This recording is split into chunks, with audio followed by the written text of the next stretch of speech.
Hello everyone, আসসালামু আলাইকুম। সবাইকে চলে আসলাম আরেকটি নতুন ব্লগ নিয়ে। আজকের ভিডিওটাও আমার রান্না নিয়েই। তো শুরুতেই দেখতে পাচ্ছেন আমি এখানে পেঁয়াজ, কাঁচামরিচ আর ময়দা নিয়েছি। তারপর হচ্ছে আমরা দিয়ে দিব পরিমাণ মতো লবণ, স্বাদ মতো দিয়ে দিবেন যে যার মতো। তারপর এখানে আমরা হচ্ছে ডিম অ্যাড করব। মানে ডিম হচ্ছে আপনারা একটা ইউজ করতে পারেন, দুইটাও দিতে পারেন। আমি যেহেতু অল্প রান্না করেছি তাই আমি একটাই ডিম দিয়েছি। দেন আমরা এখানে পরিমাণ মতো পানি দিয়ে দিব। এখন এখানে কতটুকু পানি দিবেন আপনারা সেটা হয়তো আপনারা বুঝতে পারবেন না, বাট এই যে এরকম যেমন একটা ঘন হয়ে গিয়েছে তখনই বুঝে নেবেন যে এটা হয়ে গিয়েছে। পানির পরিমাণ কিন্তু বেশিও দেওয়া যাবে না, আবার কমও দেওয়া যাবে না। এই কাজটা তো আমাদের করা শেষ। আর এখানে আমি একটা হচ্ছে আপনার কড়াই গরম করে নিয়েছি, ওখানে অল্প একটু তেল দিয়েছি। তারপরে যেটা আমরা বানিয়েছি সেটা আমরা গোল করে দিয়ে দিব, রুটির মতো একটা শেপ দিব। দেখতে পাচ্ছেন এখানে আমি একটা রুটির মতো একটা দেখতে শেপ দিয়ে দিচ্ছি। অ্যান্ড এটা কিন্তু খেতে অনেক বেশি মজা। আপনারা চাইলে অবশ্যই এটা বাসায় ট্রাই করে দেখতে পারেন।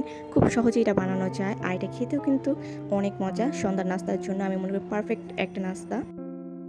এটার নাম কী দেওয়া যায় আমি জানি না, বাট আমি এটাকে ডিম রুটি বলি।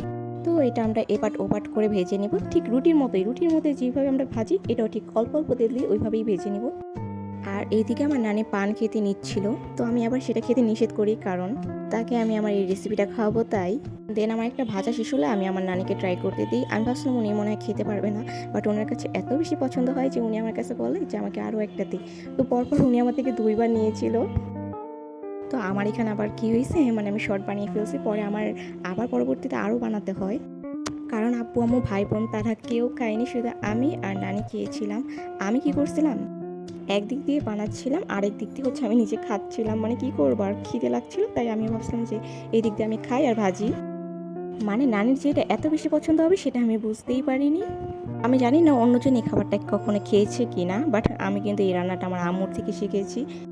তো এই তো এখানে আমার ভাজা শেষ। আপনারা চাইলে অবশ্যই এটা বাসায় ট্রাই করে দেখতে পারেন। এটা কিন্তু বানাতে খুবই সোজা। আপনারা এটা কখনো খেয়েছেন নাকি বা ট্রাই করছেন নাকি আমাকে অবশ্যই কমেন্ট করে জানাবেন। আর এটার নাম জানলে কিন্তু আমাকে অবশ্যই জানাবেন। আর এইদিকে কি হয়েছিল, তো এইদিকে আবার আম্মু আর বোন বাহিরে গিয়েছিল, ওরা এসে দেখে আমি এগুলো রান্না করছি। পরে আম্মু তো নাস্তার জন্য আনছিল চিতই পিঠা। যাই হোক, আমার বোনের যেহেতু এটা পছন্দ, ও চিতই পিঠা রেখে আগে এটা খায়, তারপর চিতই পিঠা খায়। তো আজকের ভিডিও এই পর্যন্তই। সবাই আমার নতুন পেজটিকে লাইক ফলো করে অবশ্যই পাশে থাকবেন। আল্লাহ হাফিজ সবাইকে।